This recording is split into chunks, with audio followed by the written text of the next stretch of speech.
Fast Fourier Transform atau FFT.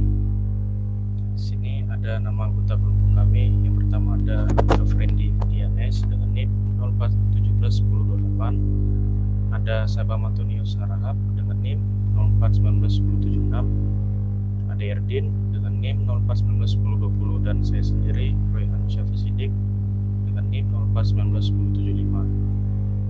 Oke, langsung saja ke materinya. Yang pertama ada sinyal. Di sinyal itu secara umum biasanya diukur dalam ranah waktu atau periode. Cukup memenuhi untuk jenis sinyal sinus tunggal. Bisa dilihat seperti pada gambar sini.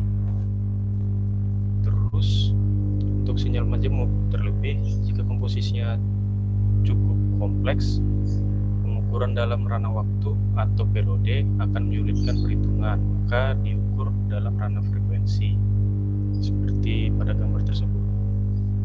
Oke, selanjutnya ada derau atau noise. Terus di sini ada ciri dari noise sendiri itu amplitudo, frekuensi dan fasenya itu acak. Dan sangat sulit mengidentifikasi noise jika diukur dalam ranah waktu atau periode. Jadi aliragam ke ranah frekuensi. Terus di sini ada perbedaan antara periode dan frekuensi. Yang dimana periode itu sendiri adalah waktu yang dibutuhkan untuk menghasilkan satu getaran, dan frekuensi itu jumlah getaran yang dihasilkan dalam waktu 1 detik. Bisa dilihat seperti pada gambar ini, di mana frekuensi itu mengukur jumlah getaran. Di sini ada 3 gelombang, di mana itu adalah 3 getaran, dan periode atau ranah waktu itu mengukur banyaknya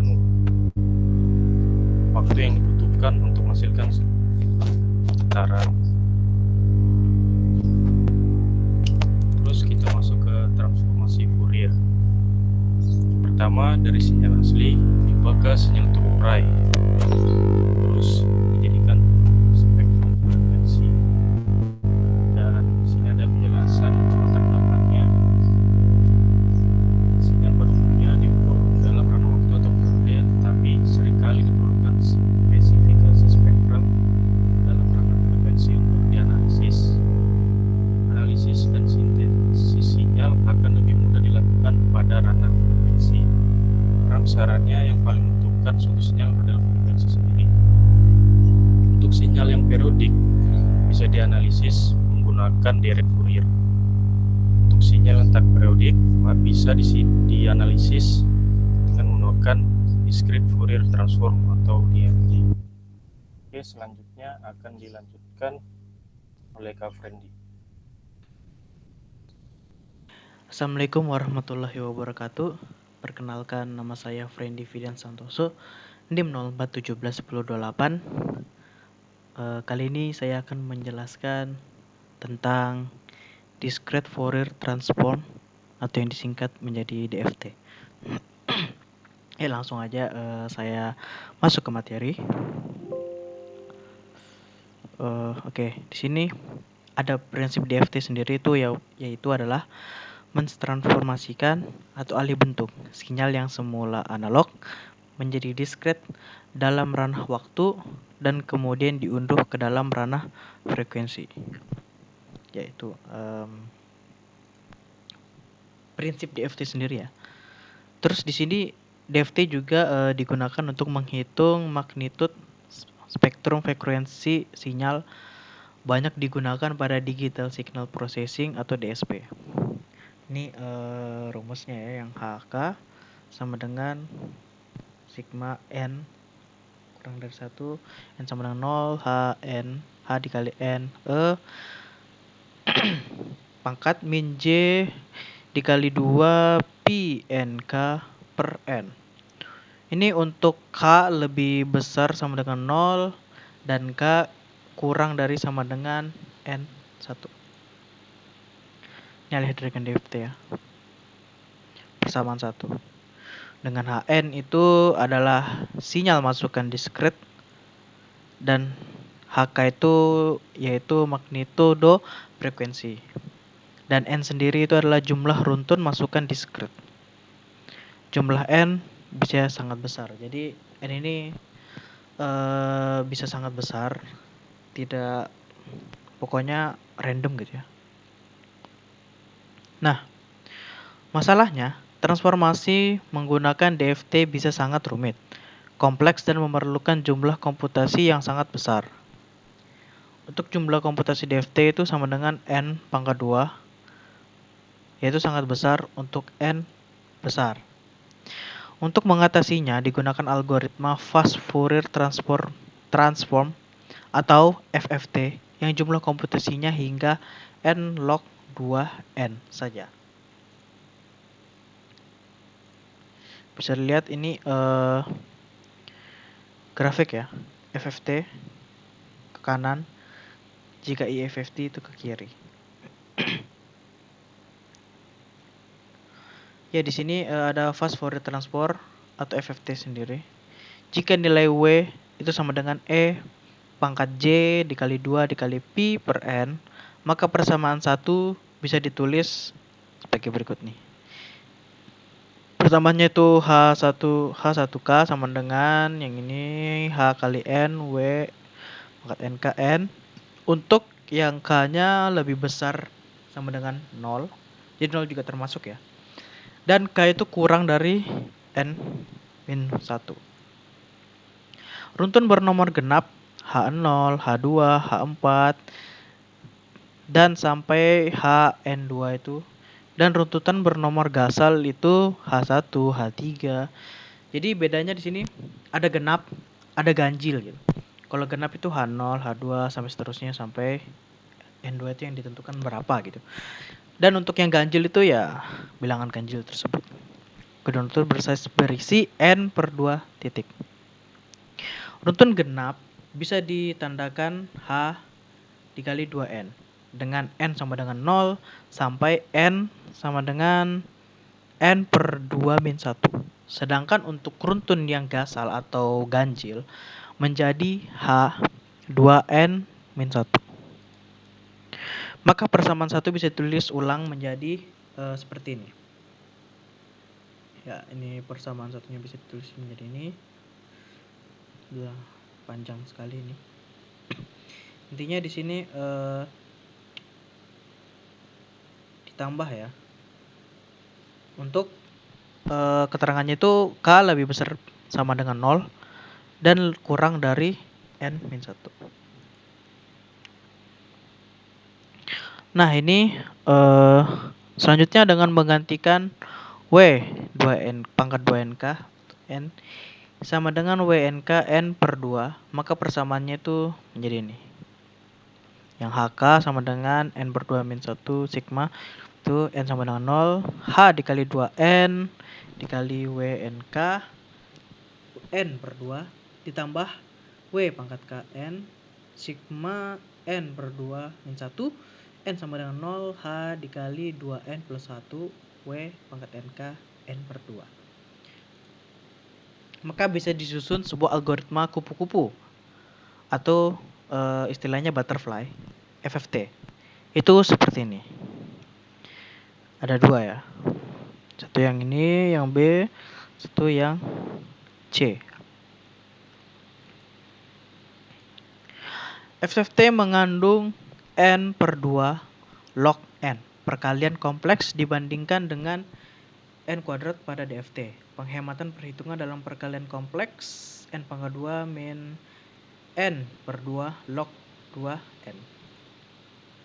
Masing-masing kupu-kupu atau butterfly tadi berisi dua penambahan kompleks sehingga FFT membutuhkan N log N dibandingkan dengan N-1 untuk DFT.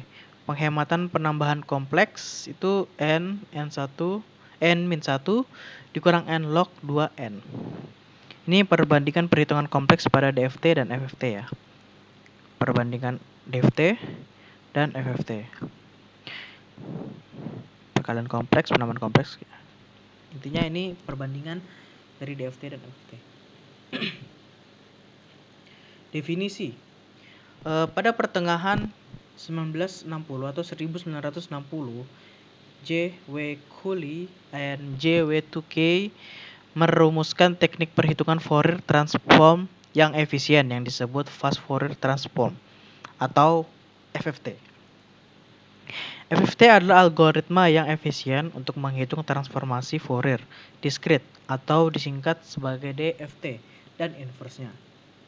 Kata fast digunakan karena formulasi FFT jauh lebih cepat dibandingkan dengan metode transformasi Fourier biasa.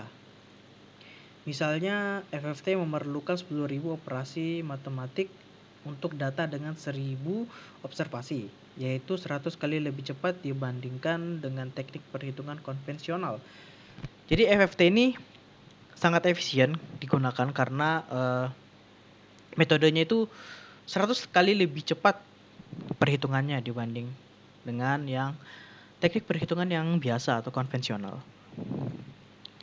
Dengan perkembangan personal komputer, teknik FFT untuk analisis data menjadi populer dan merupakan salah satu metode baku dalam analisis data. Jadi dengan seiringnya perkembangan teknologi ya, teknik FFT ini menjadi populer gitu di analisis data. Maka ini sering digunakan gitu karena perhitungan juga cepat dan sering digunakan. Maka dari itu sering digunakan. Ya, itulah pembahasan materi tentang Fourier transformation. Tadi itu yang ada dua ya. Satunya DFT dan FFT. Itu saya. Ya, sekian presentasi atau pembahasan dari saya. Kurang lebihnya mohon dimaafkan. Wassalamualaikum warahmatullahi wabarakatuh. Oke, di sini saya akan melanjutkan materi dari FFT, yaitu dari contoh analisis FFT. Dengan menggunakan FFT bisa dihasilkan spektrum frekuensi dan amplitudo yang dengan cepat. Dengan menggunakan FFT, maka spektrum komponen utama sebuah sinyal yang kompleks bisa diketahui dengan mudah, sehingga pengolahan sinyal selanjutnya bisa dilakukan dengan baik. Dan fungsi lain dari FFT sendiri itu adalah kompresi data. Dengan menggunakan FFT, sinyal sebuah alat musik yang di sebelah kiri ini dianalisis dan menghasilkan spektrum jamak dengan menggunakan atau melakukan thresholding pada amplitudo, maka bisa dihasilkan sinyal tunggal tanpa banyak mengubah sinyal aslinya. Jadi jumlah datanya itu jadi lebih sedikit. Terus di sini ada MATLAB, yaitu software atau perangkat lunak untuk memproses FFT sendiri. Jadi di sini ada contohnya, itu berupa codingan dari MATLAB-nya. Berikan n sama dengan 1024, jumlah titiknya y FFT y, n. Bisa dilihat di sini codingannya. Terus akan menghasilkan grafik dari yang seperti ini menjadi yang seperti ini. Oke, selanjutnya akan dilanjutkan oleh Erdin. Terima kasih.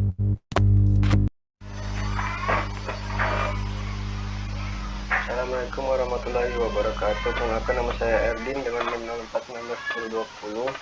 Berikut saya akan menjelaskan ilmu statistik. Ilmu statistik itu seperti misalnya memprediksi sifat-sifat aliran air, sungai, analisis curah hujan, persatuan waktu, analisis klimatologi, dalam kurung, suhu, kelembapan, arah angin, dan lain sebagainya.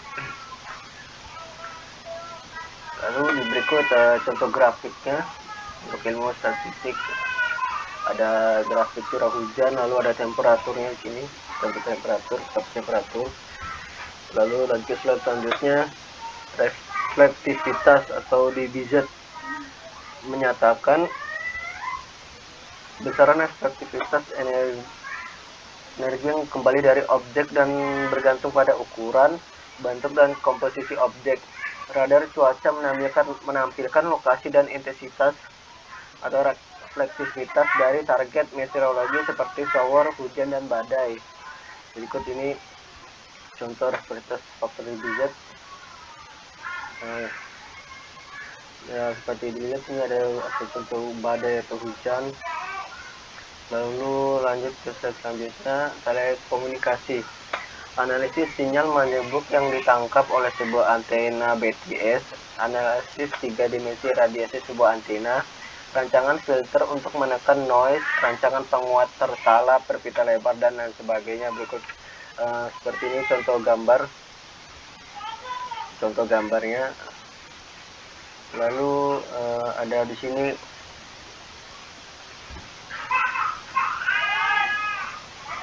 variabilitas denyut jantung domain frekuensi. Berikut contohnya, contoh grafiknya, denyut nadi. Lalu ada berikutnya itu pengelolaan citra digital atau yang ketiga, pengenalan citra menentukan kemunculan intensitas piksel dengan arah tertentu, menilai kedekatan sebuah template dengan citra yang diuji, dan lain sebagainya.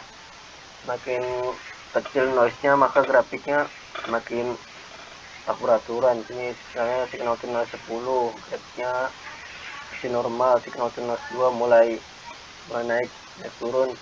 Signal to noise 1 grafiknya mulai naik turun. Lalu yang paling rendah signal to noise 05 itu grafiknya mulai sini semakin rapat dan naik turun. Lalu di sini ada aplikasi membaca geometri wajah seperti yang diplot dalam kotak di atas. Itu titik ditransfer ke database sebagai algoritma dari angka. Lalu wajah dipetakan detail dengan individu dan identitasnya dibuat. Sekian dari kelompok kami, kurang lebihnya mohon maaf. Semoga penjelasan dari kelompok kami bisa dimengerti dan bermanfaat untuk menonton. Sekian dari saya. Assalamualaikum warahmatullahi wabarakatuh. Tryna get my attention, tryna get your redemption, but now that